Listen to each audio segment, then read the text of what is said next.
Welcome to the Labyrinth of Thought podcast with Bryden Cardillo. That's my name. Our guest this, second week is Tara Kivlichan. I think I pronounced her name right. Tara's wonderful. She used to be my ski instructor when I was super tiny, and now she's gotten into mindfulness and yoga teachings, and she's got a lot of good stuff to offer. I hope you guys enjoy, and without further ado, Tara Kivlichan.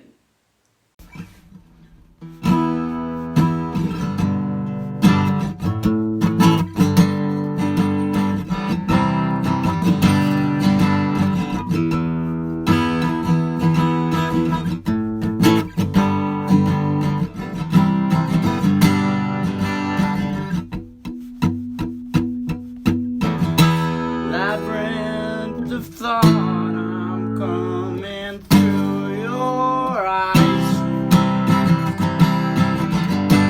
This is Labyrinth of Thought. It's a podcast where we talk to people about things.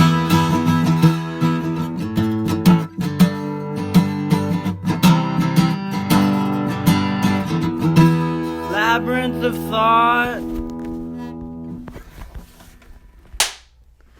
All right, perfect.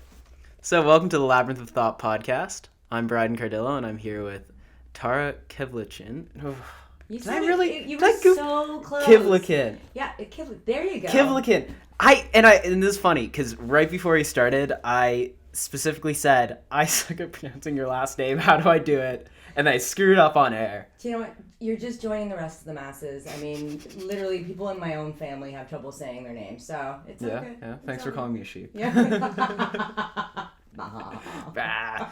So, Joking. Tara, I must ask, how's your day been so far? Do you know what? It's been really, really lovely. It's always a great day for me.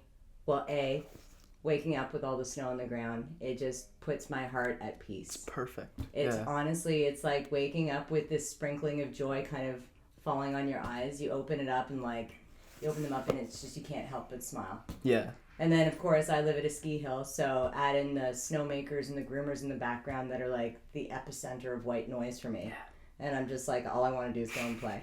So that was how I started my day, and then I went and taught a yoga class, which always just adds this beautiful kind of alignment of peace and calmness and good chi. And then I got to come here, so it's been a good day. I'm glad to hear that. How about yourself? My day was it was pretty good. Got to work bright and early at like 5 a.m. Oh, good Lord. Every day of the week, baby. And then halfway through the day, my coworker came up to me and she said, "There's a problem in the back room. It's flooded." Oh. So I had to deal with that, and it was actually quite fun. Okay, it was fun. I had heard about how the back room could flood and the reasons why it could flood at the pool that I work at. Okay. And it did flood. All right. So I had to sweep it up. Well, squeegee, I guess, the water off the I was ground. sweeping some water up. That must have been a challenge. Yeah, it's very difficult. One bristle at a time. Yeah, one bristle at a time. I guess you could even, we could segue that into, it's like trying to like capture, if we imagine like we're living and like we're flowing down a river, it's like, and that's like, that river's like impermanent, right? Like the water in it's impermanent as it's flowing. Okay. But like we're constantly trying to like go up to that river and scoop it up into a bucket. And then we realize, shit, man, the water's not flowing anymore. Holy crap. Or it could be like you're trying to scoop water into a bucket, but you don't realize that you've got a sift in your hand, so all the water just keeps spilling right through it. Yeah. Because it's like presence hold. there. I don't I want it hold. Because it's like presence there is impermanent. But we're like trying to fight it constantly. Or we're trying to possess it constantly and trying to possess the unpossessable. It's just not possible. I like that. Yeah. I try. No, that's been like a really big theme kind of in my world lately. Okay. Is like realizing, I think the best word is like entropy. Like entropy is like really prevalent Okay. or I've realized that it's really prevalent. Like, the law of like entropy and thermodynamics. Okay. So Go it's for it. like, so it's pretty much in any system will go from a state of order to disorder. Mm-hmm. And it travels in that direction. So in that sense, you clean your room, and this is bringing it into real life. You clean your room. Mm-hmm. A few days later, it's messy again. Right. And like that ties back to the river because the river, it's flowing, it's impermanent. Mm-hmm. The room being clean is impermanent. Yeah. But you always get stressed out because it's impermanent. Isn't that interesting? And you're trying to claim Because if it. you think about it, in nature, there are no right angles. Yeah. Nothing is perfect. Everything is imperfect. So us trying to put order, human order, to what is nature, which is perfectly imperfect. Mm-hmm. It's taking things out of alignment. Yeah. Just so we can add those exact right angles and those dimensions that we need to make it feel clean. Yeah. And what does that do to us as people? Like when you try and do that? Makes us feel in control.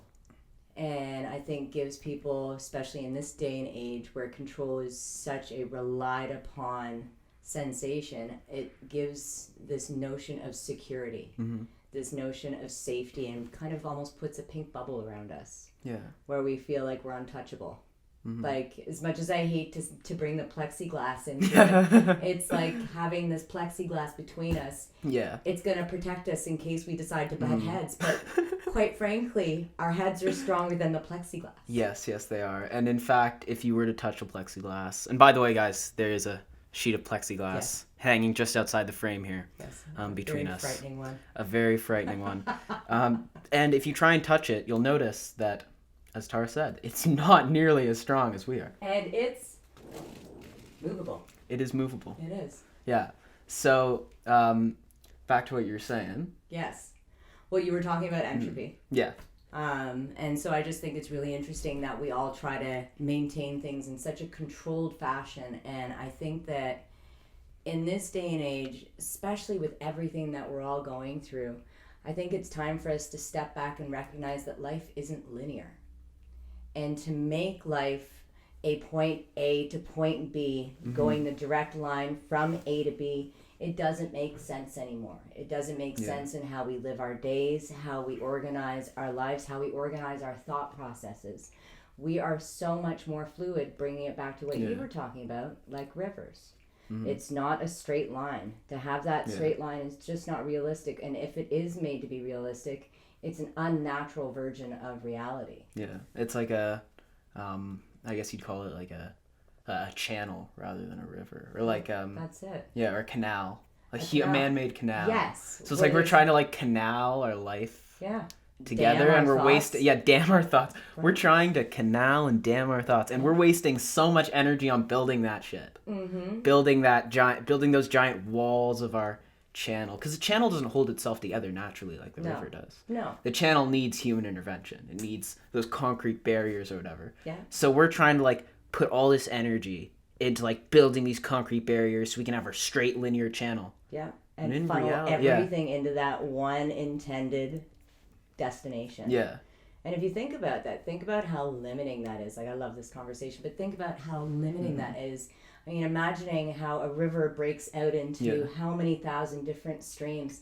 And so imagine one thought starts on one train, just like this conversation. Yeah. And then it branches out into all these other beautiful extensions of itself. And then those streams branch out into even more extensions. And then one of those streams will eventually hit the ocean. Yeah. And another stream will hit the earth and target an area of soil where it was dry and then suddenly connect with a seed. And something else will grow from it. Versus having these man-made dams that funnel everything into this unnatural concrete trap. Yeah. It's like a cubicle for your mind and for your soul. And it's like, hey, you had an idea, you had a great idea, and that, but then, or where am I going with this? Maybe you have your levee or your river, or sorry, your channel that you've built, and you're wondering, you're sitting there watching your channel and you're thinking, this is a great channel I built, but then you're wondering, why is it so goddamn boring? Or like, why is it so, or why am I not getting great things from this? Like, it's moving in the direction that like everyone, that like society thinks it should be moving in. It's really fitting like the Western model, but it feels a little bit off. It just feels a little bit off that it can't be more than just what it is. And that's because you've literally put up concrete walls to stop those rivers from flowing off, or those streams from flowing off of it. Yeah. So like, what I now ask is like, how do we get rid of those concrete walls and let that river flow into its streams and generate all these beautiful little things? You know what? Let the metaphoric vines grow wild. Touch back into the messy part of our natures. Because I think that within the messes, and not to say, you know, I'm not an anarchist in any which way. I do believe that there does need to be some extension of, you know, breaches and you know, barriers of sorts. But I think that it's in the messes and in the imperfections that we find true beauty.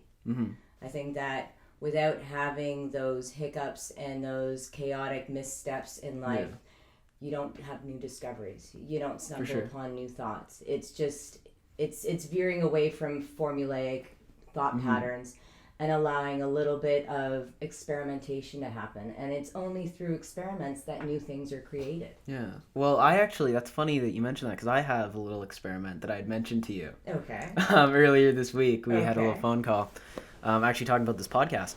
And what that little experiment was I tried to, put simply, as I believe many teenage boys try and do, drift my car around a corner on snow.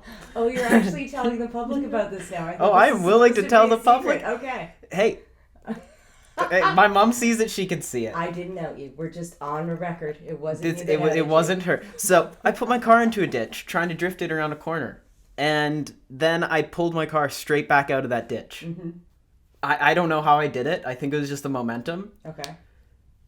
But the preamble to that was that I was feeling really shitty. It was like right as soon as like 2:00 rolled around that day, I just got this like wave of just like, ugh, everything sucks. It's pointless. I've got all these stressors. There's like just a fucking depressive wave came over me.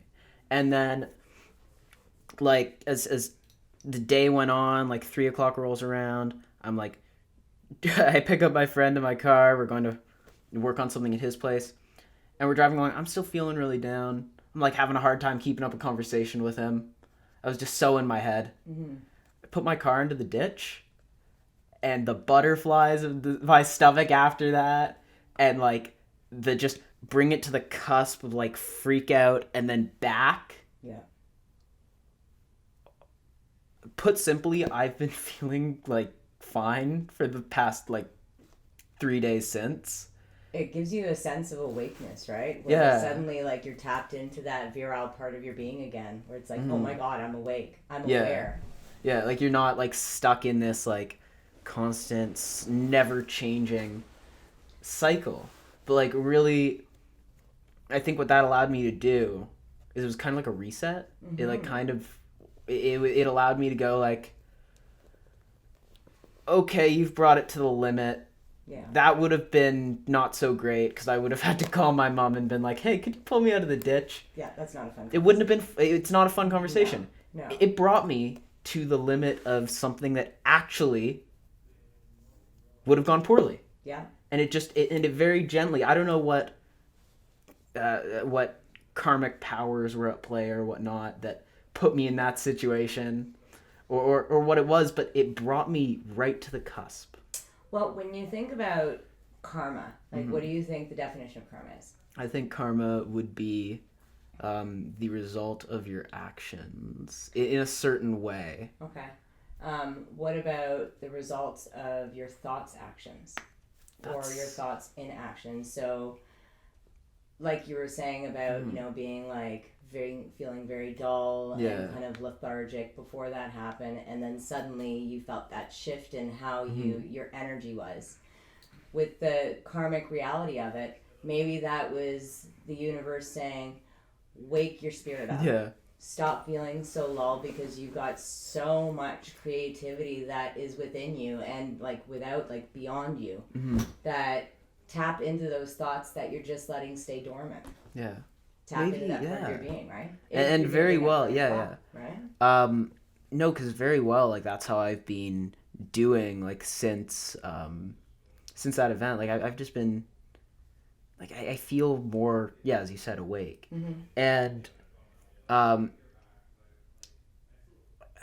don't know where I want to go with this. Like I think that we try and avoid that so much because we're afraid that like, or we're so scared of like those horrible things happening. But then when they do happen, maybe horrible is not the word, but those like not so nice things happening. But then when they do happen, we go, wow, that was manageable. Yeah. It was very manageable. I think we can correlate that too into doing things like, you and I have bonded over the years over doing our extreme sport of skiing. Yes. And you get that same sensation, that adrenaline rush where it reminds you of your vitality, doing something where, quite frankly, should humans really be like pummeling down a hill at 100 kilometers an hour? Yes. That's just Ryan's shaking his head. I'm going, yeah. Well, like but it depends. Really does wake you up, though. No, it does. It shakes you out of your doldrums. It makes you recognize that it's just us that put limitations on ourselves. And limitations happen because we're stuck in this habitual nature. We get caught up in, again, this comfort zone that is the cubicle, the predictable. And so sometimes we do need to get shaken awake. For sure. Yeah. And I almost think, like, one of the things that I've really realized, because this past month has just sucked. I mentioned in the last episode that my dad ended up getting coronavirus. And then it just sucked. And just other stressors and whatnot. So it's been a tough month. But what I realized, like, coming out of the tail end, and I use month, not like the, like, November, January. I mean, like, the last 30 days have just been tough. Yeah. And feeling like I'm kind of on the tail end of it. I know that I'm not, and I might jinx it. But, like, feeling like I'm on the end of it, I realize, like, holy shit. When you're all down on yourself and stuff like that, think about, like, how self-involved you can get. And, like... Right? And also, I want you to maybe take a moment the next time you let yourself, or you find that you're feeling down. Because it's so easy, especially with all of, everything that's going on in this world, to feel like things are happening to us. Yeah. So much is happening to us. But stop the next time that thought comes in your head and change it and ask yourself, but is this happening for me? And what can I actually, instead of making this oh crap, this is happening again, or it's not stopped yet, how is this, instead of it happening to me, could it maybe instead be happening for me? Yeah. And on that note, what can I be making out of this crappy pile of lemons? Yeah. And maybe, oh my God, this pile of lemons is the best thing that anything has ever gifted me. Right? Yeah. I really like this saying, and I think it was a bit of a joke, but I look for meaning in things. Maybe a little bit too much, but when life gives you lemons, make cranberry juice and and sit there as everyone wonders how the fuck you did it. And I think it's like it's got this brilliance to it, because like if you're in that down ass place that most people get stuck in, and you almost get addicted to it, you get addicted to feeling like shit to a certain point. Yeah, like when you're at that place, if you can pull yourself out of it. And by pull yourself out of it, I mean just accept that it's just a wave that's coming over you, and that you're going to make it out the other side. It's going to be in your rear view mirror. There are going to be people who are going to be watching you going, how the hell did you do that? Yeah. Or you might even be watching yourself and say the same thing. Mind over matter. Yeah. So where were we at? We just came back from our break there. You were talking about your awesome ditching experience. Oh, yeah. So my ditching experience of my car, Your car. Although I'd love to ditch you. I'm just kidding. It's just high school. It must be hard to ditch school, though, when everything's virtual. Yeah. How do you do it? You're kind of screwing yourself at that point. You're always screwing yourself if you ditch school. Do you guys even get snow days now? I don't get snow days. Like, my friends do because they're in person, but I don't know if that's going to last too much longer. No, it won't. But, I ditched my car. What was I saying? We were talking about self-involvedness. You were talking about how it had awoken you. Yeah. So it really was this kind of awakening experience. Cranberry juice, that's where we were at. Yes. Yeah. So it's like, if you can pull yourself up out of that, like, place, whatever that place is, everyone's gonna look at yourself, or you being your observer side, I guess, is gonna look at that and go, how the fuck do you do that, man? That's pretty awesome. Yeah. And like, in that moment, you'll realize, like, all that stuff that I was worrying about was it really even stuff? Like, did it have any substance to it, or was it just the fact that I decided that the train was coming through the station and I was gonna hop on it? Yeah. Not to say that, and I know, because when you're in that place, it's very hard for someone to tell you what I just said, which is that you decided to hop on that train. But to a certain extent, you can't stop the train from coming by, but you can decide if you're going to jump on it too, in a way. Yeah. Some are more tempting. Mm-hmm. Some are more akin to a van that says free candy on the side. Background, we were talking before this, and we were just making jokes about vans that say free candy on the side.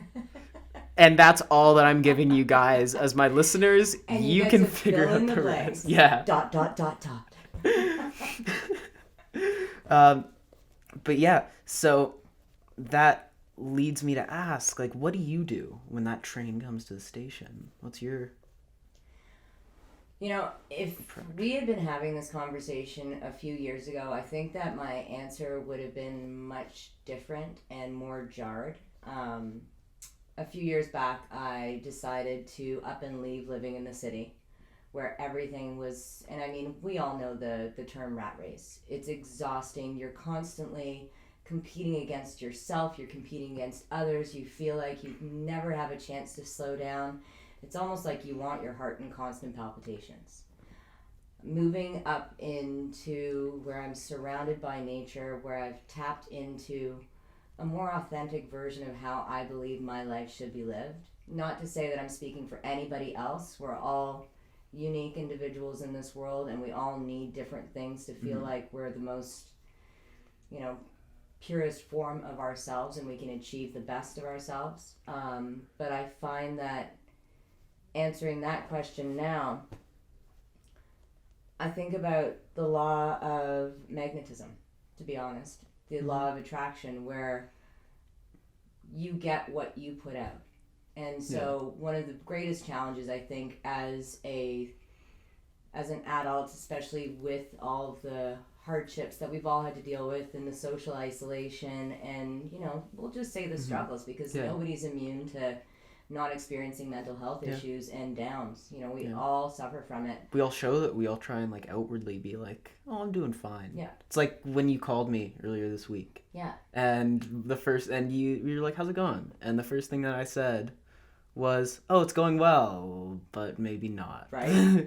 And for the most part, you keep that, I'm going great, and you'll only skim the pretty surface of what's going really great, but then it's the iceberg effect, where only 10% is visible above, and the other 90%, it's not such smooth skating. It's not so beautiful. In fact, there's a lot of sharp edges, and things are challenging. And I think that in response to your question, one of the biggest challenges, and also one of the biggest senses of accomplishment, is about turning that thought process around and going, okay, things are really, really hard, and accepting that, and how can you make something really powerful and effective come out of those challenges? And it's not easy. I find that it's honestly through finding things that really connect you to your true self and connecting to nature.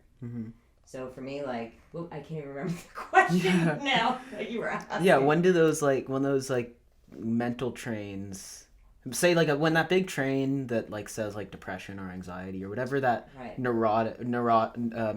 neurotic feeling is, comes through the station. So I tap in what do you instead. do to not jump on the train as your first reaction? I tap into the opposite. for the past year, I've been studying yoga and Ayurveda and mindfulness and wellness, as well as teaching them. Mm-hmm. And in Ayurveda, one thing that we learn is that there are certain things, there's 10 opposites that are called the Gurvati gunas. Mm-hmm. And so you apply them to everything in your life, your inner nature, your outer nature, everything about you, your food groups, Mm-hmm. the kind of decorations you have in your home, the cleanliness, and it's all about the oppositionals. Yeah. And so when I feel like something is really, really hard in my life, I find the opposite to bring me out of it. Instead of sinking deeper into that feeling, which is the easy solution. Yeah. You know, when you're feeling really crappy. You don't think it's easy in the moment. Well, it is actually easy. It is actually easy because you're just giving into it. Yeah. You're not fighting it. You're not putting your fists up going, hell no. Like, Mm-hmm. I'm not going to allow this. Yeah. But instead, looking to the opposite and going, okay, what can I do to counter this to find balance? Because if you think about when a person is feeling really low and kind of just like things are turning gray, Mm-hmm. that one side of the spectrum is being pulled down. Yeah. The only way to find that balance is to put some kind of weight on the opposite side to bring things back into regulation, right? To remember, maybe the word that keeps flowing through my head listening to you is like polarity. And like to remember that polarity where like in the same way that the color black implies white. Yeah. Or that night implies day. Yeah. Or happy implies sad. There we go. That it all works harmoniously together, and it's very easy to forget about the fact that you can be happy. Yeah. Or you can even be, or let's say if you're in like in a deep place of frustration, maybe, or sorry, anger, because it's a really easy example, and an example that was on the last podcast that Landy talked about. Maybe what you can do is to incorporate a little bit of polarity in there, bring yourself to frustrated. Absolute polarity. Because that's a step up at least, yeah. And also changing your language. Mm-hmm. I think language, people don't realize how much language and thoughts and words affect how we are physically and emotionally. Mm-hmm. And, you know, there's this saying in yoga that your biography becomes your biology. And that the two are directly intertwined. Mm-hmm. And it's kind of like the theory of, and I'm sure your listeners as well as you have heard of this, of the experiment where they have two plants at the entrance of a school, and one plant has, you know, love me and hug me and pet me written on the plant holder, and then the other plant has ignore me, yell at me, say ugly things to me. Mm-hmm. And over the course of a couple of weeks period, people have found, and it's proven over and over again, that the plants that have the loving comments flourish. They grow fruit. They they grow Jurassic-like. And then the one that has the negative thought patterns directed at it, they die. They dwindle away into nothing. Yeah. And so recognizing that your biography can become your biology, it's about being an active participant in changing how you feel. And so, you know, I don't want to use the word force, but kind of really just pushing yourself to get out into nature. Yeah. Connect into something where maybe you like can make the first step. You have to find something that is true to yourself and find a way to block out all of the chatter. And find things that increase your vibration instead of bring them down. So like, you know, don't listen to shitty, angry music. That's just going to bring your energy way down. Maybe don't paint your walls black. Yeah. You know, like... Ironic. I know, as we're sitting in a studio, as I said, I'm like, Black we're sitting in a rooms, studio with black walls. I think the lights, though, they bring it into balance. Yeah. But, you know, for me, it's doing yoga. It's doing moving meditations, like walking in nature, tapping into that, having really inspiring conversations, finding reasons to be appreciative and find that gratitude in each and every moment, because there's always, it doesn't matter how hard things are in life, there's always one thing that you can find to be grateful for. Oh yeah, and it can be super simple. Yeah. It can be super simple. It can just be, hey, I'm alive. Yeah. And that's awesome. Yeah.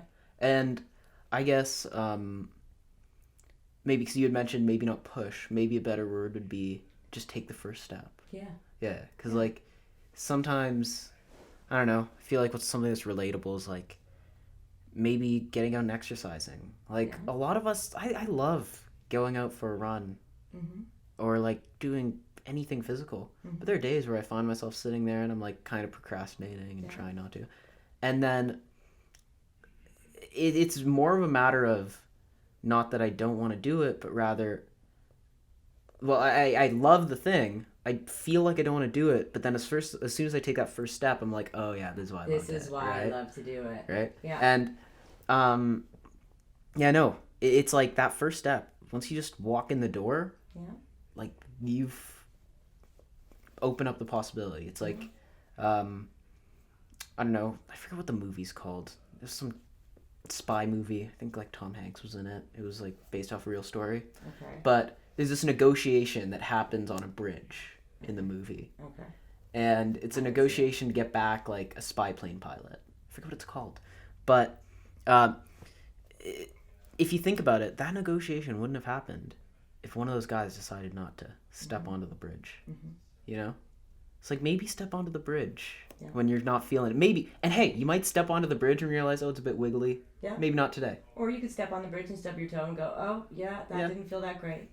But ultimately, it's just about giving yourself that gentle nudge in recognition that you're worth it. And gentle, yeah. Like that's one of the themes that I've found is I just as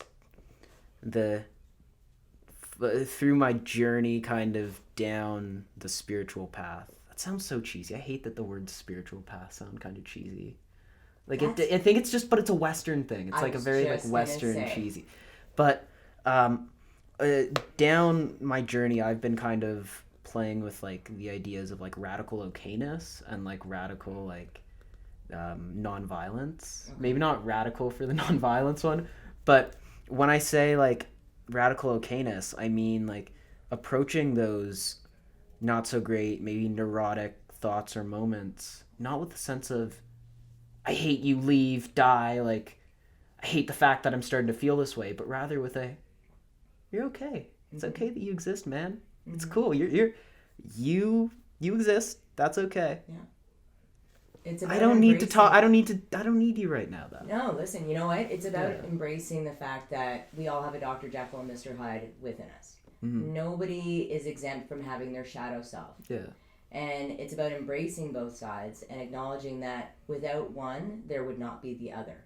One cannot exist without the other. Polarity. And so you need to embrace, honor, accept, not negate it, but just know that, it's two hands with the fingers interlaced that go through life together as a team. One supports the other. I like that. Yeah. And chances are, through those lulls and those moments where, I suppose your confidence or your heart is tested or, how great you feel about yourself. Yeah. Those are the moments where you're going to find through that chaos of flowing through that stream of imperfect lines that you're going to find the beauty in the rocks hidden beneath there. Somewhere there's going to be an Excalibur sword. Yeah. Or some really spectacular gem that you would have never stumbled onto before. Yeah. Right? Some opportunity which maybe your baseline all the time happy mind. Yeah. Or maybe not baseline for happy mind, but your happy mind might have overlooked even. Or maybe it's like that good old saying like ignorance is bliss. Or maybe bliss is ignorance. Sometimes. Bliss without awareness maybe. I was gonna say so for bliss. Because I think bliss is forget that I said that, guys. Forget that I said that. Don't take that. Because that will just put you right back into that neurotic place that we're talking about how to get out of. I think, okay, how about this? Self-willed ignorance is not bliss. I think ignorance is bliss when it's unmeditated, non-meditated ignorance. That's bliss, because that just means you're dumb. Did I say that on your podcast? I think, like honestly, I haven't gotten any flack yet. Well, I didn't. I mute. So I said something, but you just have to fill in the blank. Dumb as uck, yeah. Okay, he said it. Yeah. No, I said uck. Oh, uck. Yeah.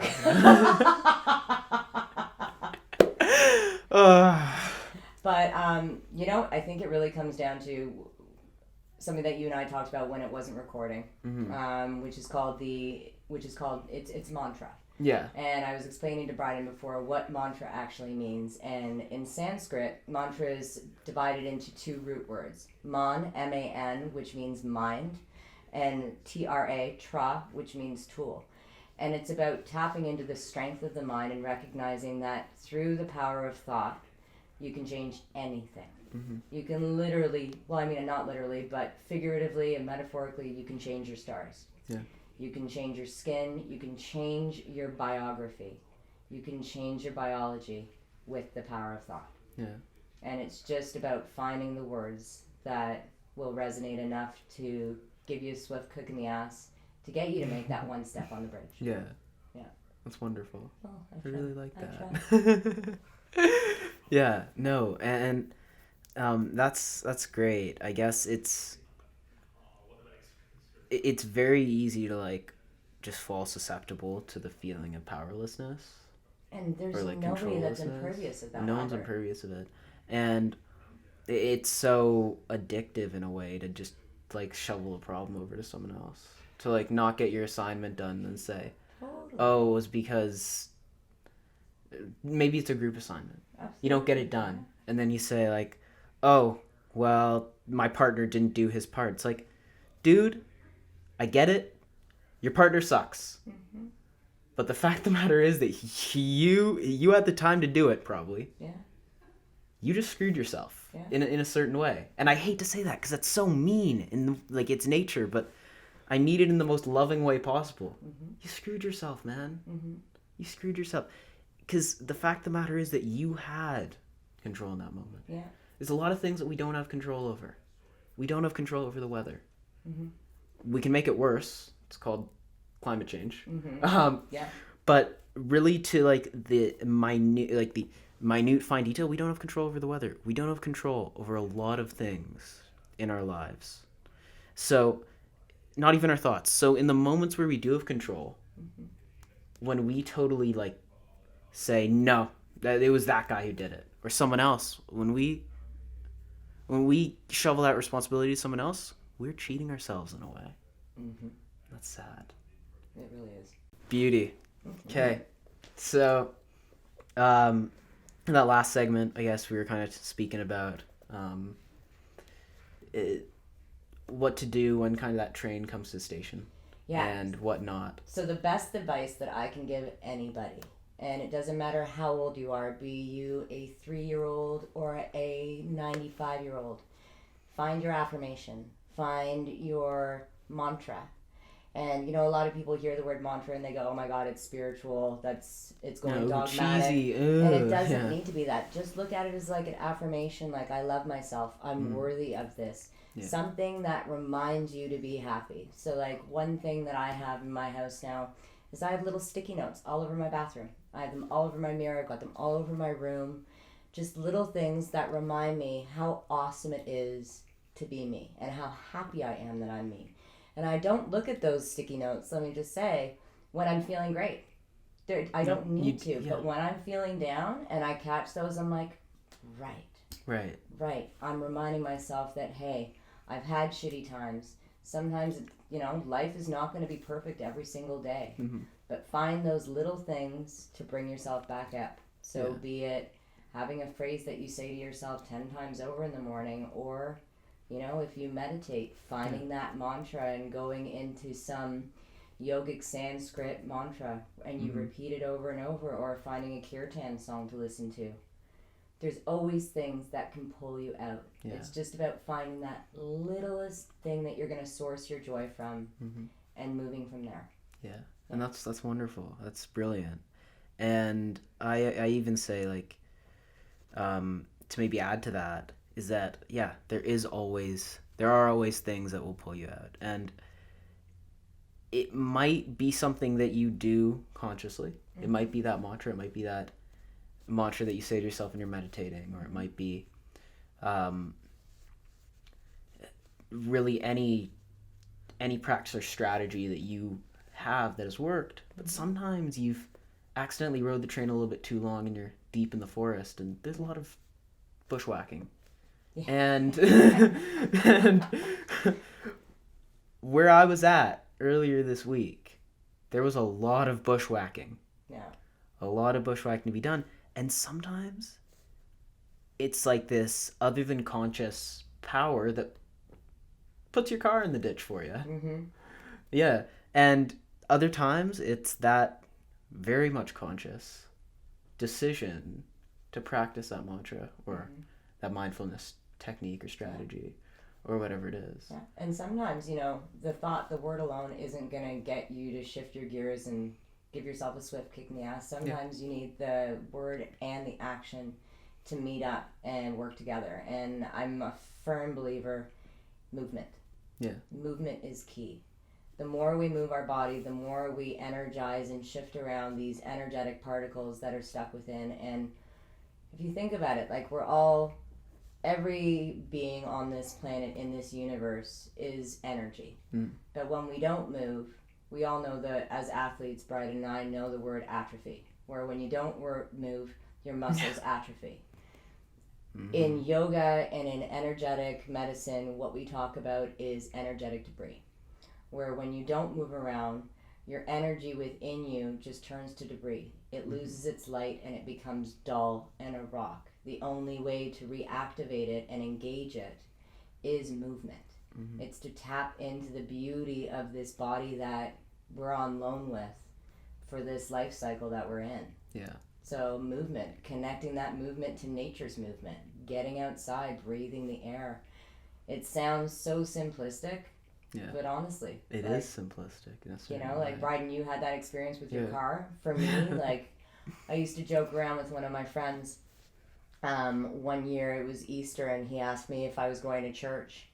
And I laughed, and I'm not a very religious person, but I am a very spiritual person. And I said, I'm already at church, and I was sitting at the top of the ski hill, about to rip down the hill. That's I'm like, I'm at the church, and he wrote me this really neat thing on a piece of wood that said, I was at Church of the Powder Day Saints. And by the time I got from the top of the hill to the bottom of the hill, everything was changed. I went from night to day, where life just felt ignited again. And so.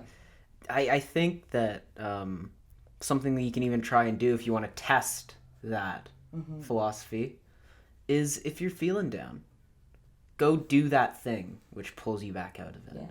Go do that thing, but then while you're doing it, try and be as angry as you can be, and you'll realize very quickly, oh, I can't do this, man. Yeah. I just, it's hard. The anger starts to become the hard thing, whereas when you're angry or sad or down, whatever, when you're neurotic, not being neurotic is hard.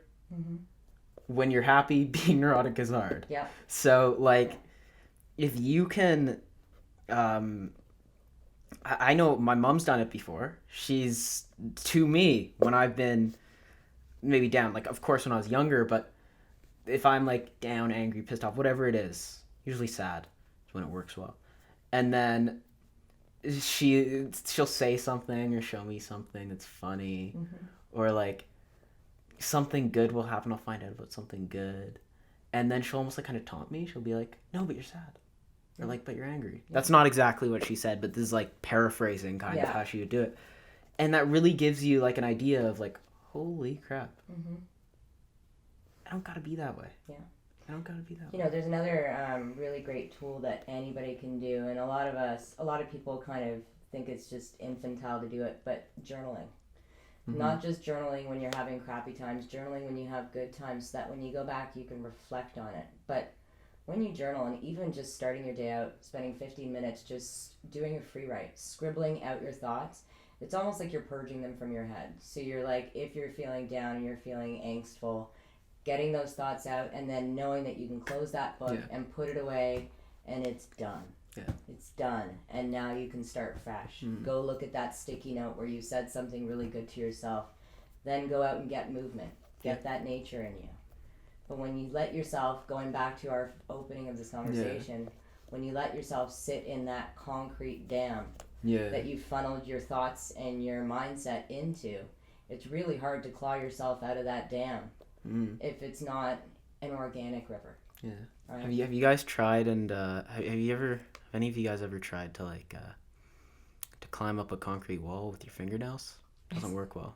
They must sound awful though. It would the whole time, yeah. Whereas your fingers fit into dirt pretty well, and you kind of get a grasp of it.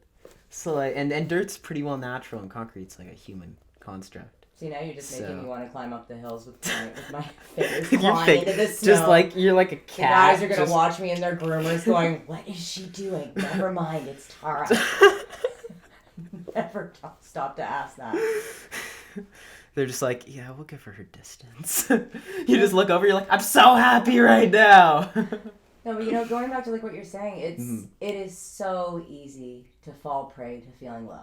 Yeah. It is really, really easy. And I'm gonna tell anybody again, 3 years old to 95, talk to someone. Yeah. Talk to someone. Find someone that will just actively be there, not to give you advice, just to let you speak what's inside. Get it out. And if you don't have someone in front of you or nearby, write it out. Yeah. If you feel like it's really super painful and you need to go the extra step, rip that page out of your journal, light a fire. It's called an Agni ritual, where Agni is your inner fire. And it's that which ignites and burns and infuses new life. Take those journal entries and burn them. Make it a gift to nature where you give it back, and as soon as it's burned and come to ash, it no longer has any weight on you. There's always something, there's always a resource, there's always someone out there to help you through it if you can't find the words inside to help yourself. Yeah. Yeah. And Trust, people. so Trust. true. Yeah. Maybe we can add to the non-violence, radical okayness. We can maybe add like radical trust. Yeah. Maybe. Yeah. And it's like very, I guess, Westernish to be skeptical of like good things. Yeah. And like someone who trusts you or who you can trust goes both ways. Yeah. It's very easy to start. I've had it before with very nice people who I've met who end up being really good friends. I think it seems a little off. Yeah. But then and now looking back on that, and I figured out that it wasn't off by just getting to know the person more. But looking back on that now, I think, nah, man, it wasn't off at all. I was off. Right? Yeah. Yeah. So I really want to ask you, because we've talked about a ton of great stuff in this, I guess, 45 minutes to an hour. And I wanted to ask 5 you, minutes. yeah, we've got about 5 minutes left, and I wanted to ask, like, how did you get started on your spiritual journey and kind of your practice of mindfulness? Because it can be tough to know where to start or to make that first step. It's a really solid question, and it's a hard one to answer in 5 minutes. I've always been what I hope to be, a very mindful person, very empathetic. I think that my journey was on a much different direction years ago, and I got very sick about 15 years ago, and it changed everything for me. It made me look at my life and go, is this the person I want to be? Is this how I want to live? Because it was a very ego-driven life. I was an actor and a singer. It was all about coming back to how I felt of how the world perceived me, and that is not what life's about. It changed everything. Then I started working with the special needs community. That helped me really tap into my mindfulness because it made me realize how much I took for granted. And that really opened the floodgates. But then the portion of my life that really changed everything was when COVID hit. I'll be honest. COVID got me to really turn my attention inward, beneath the skin, and at the same time that COVID hit, I started taking a yoga course. And it got me to consider my life on a new plane and to consider assets of who I am on a completely different level of understanding. Like, I spent 2 months studying my breath and how I breathe changes how I feel and how I live and how I treat other people, and the dishonoring of my breath, the dishonoring of the power of my heart and how much I have to give, and how perhaps I wasn't giving myself first to help others. I think mindfulness, it's such a broad subject, and it's it's a word that's so often misconstrued. We were talking about that earlier, Yeah. like schools and for a lot of the viewers on here, they're going to CCI and they have that absolutely horrid, what do they call it, like fucking Tuesday or something, and it's like some meditation that they play over like I don't even know what to say. over like the intercom. It's just horrible. What I Just will ruins say, it. what Just I will ruins say it. about mindfulness is that I would hope that people would understand that in order to be mindful, you need to be present.